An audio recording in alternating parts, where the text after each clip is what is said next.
desapareció a todos, pero eso sí lo recuerdo. Sorprendió evidentemente a los poderes ese carácter masivo de las manifestaciones. Hubo manifestaciones en otras comunidades, pues la hubo también ese mismo día en Aragón, pero fue fundamentalmente Andalucía lo que destacó.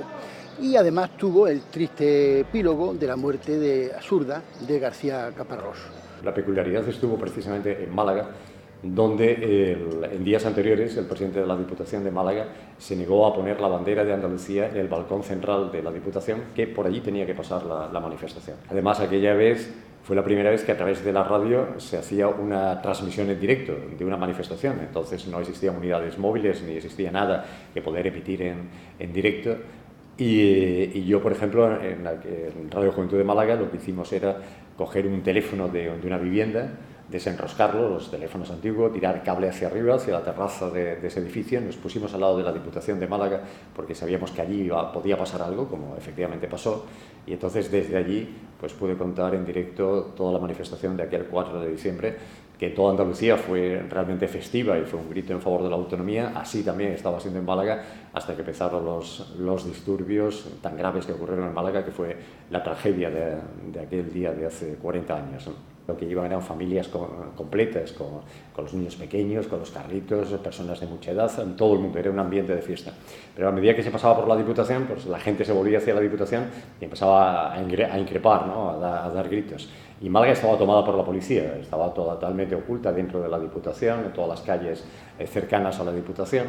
Y en un momento dado un chaval empezó a escalar el edificio de la Diputación, que era un edificio durísimo de escalar, duro, de esos antiguos, férreos, severos, y llegó hasta el balcón a intentar colocar la bandera de Andalucía. Consiguió llegar, y cuando estaba colocando la bandera de Andalucía empezaron a salir ya policías de todas partes, de dentro de la Diputación, de las calles colindantes, y era a masacrar a la gente tirando botes de humos, balas de goma. Que fue una masacre espectacular lo que pasó aquel día, y hora y pico después fue cuando se produjo la muerte de Manuel José García Caparrós por disparo de la policía, ¿no? Un hecho que todavía hoy, 40 años después, tiene aún muchas interrogantes y no sabe aún quién le mató, ¿no? Y a mi juicio el crimen de Manuel José García Caparrós en Málaga fue un crimen de Estado, fue algo previsto. Parece que lo mató la policía franquista, desde luego fue una pistola oficial, y se intentaba parar aquella velocidad, se intentaba parar aquella Andalucía que no respondía a aquellas previsiones de que éramos un territorio domesticado, pacífico, que aceptaba cualquier cosa. Recordemos que Caparrós era de Comisiones Obreras, era su única militancia, el 4 de diciembre y el 28 de febrero. Esa conexión histórica entre Blas Infante y García Caparrós como expresión del pueblo, que sale a la calle a movilizarse y que encuentra al Estado que no quiere soltar competencia y dar soberanía a los pueblos. Hoy la recuerdo aquel día pues con nostalgia y con la ira que produce que pasados 40 años todavía no se sepa quién mató a García Caparrós y no se haya investigado a fondo todo lo que ocurrió aquel día en Málaga.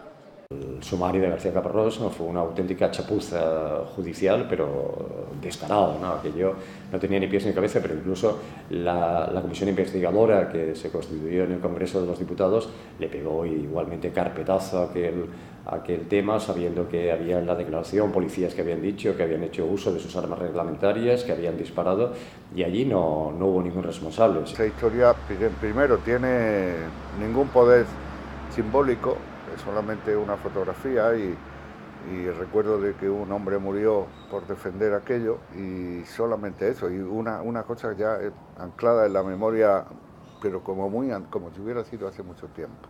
Se culpó a la situación socioeconómica que vivía Málaga, que había ocurrido en aquel entonces, pero fijaros que no solo no hubo culpables por parte de quién fueron los autores de García Caparrós o los 3 días de actuación de la policía, que fueron brutales lo que desarrolló aquellos 3 días en Málaga, sino que también a la contra se planteó una especie de guerra de guerrillas en la ciudad.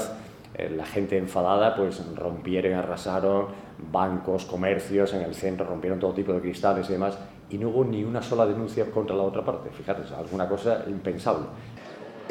Lógicamente hubo quien trató de justificar lo que había ocurrido en Málaga, pero te diría que en general La reacción en ese momento de la prensa pues fue tranquila, es decir, había una demanda clara de autonomía por parte del pueblo andaluz, se expresaba pacíficamente en las calles y no hubo en ese momento sombras, si la había después, sobre la autonomía andaluza.